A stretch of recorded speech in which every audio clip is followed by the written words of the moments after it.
My YouTube family. आज हम इस भाई का बाल काटेंगे, तो आप पूरा वीडियो एंड तक देखें और हम इसका बाल बड़ी कैंची से काटेंगे। आप देख सकते हैं हम इस कैंची से इसका बाल काटेंगे, तो आप पूरा वीडियो एंड तक देखें। ओके।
સાઈડ જેડા કરીને જે ફોટો કાઢી ગયો ને ના ના માથે કાઢતા રાખી પડે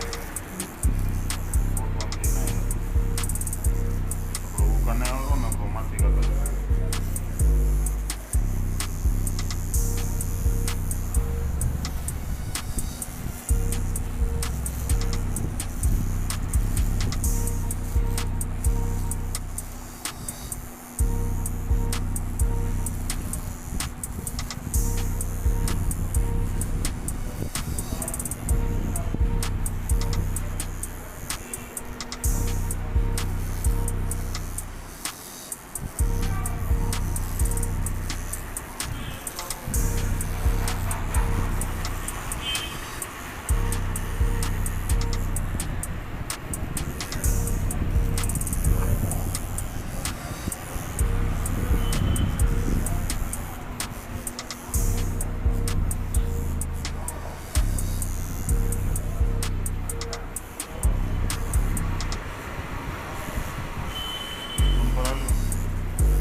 तो फ्रेंड आप देख सकते हैं हमने इसका पूरा बाल ट्रेन कर दिया है। इस भाई ने मना बोला कि आप बड़ी कैंची से बाल मत काटो, तो हमने पूरे ने विजिट लगा दिया है। तो फ्रेंड आपको बड़ी कैंची से बाल कटवाना हो तो आप हमारा संपर्क कर सकते हैं। तो आपको वीडियो ये कैसा लगा है हमें कमेंट बॉक्स में ज़रूर बताएं और हमारे चैनल को सब्सक्राइब कर दें।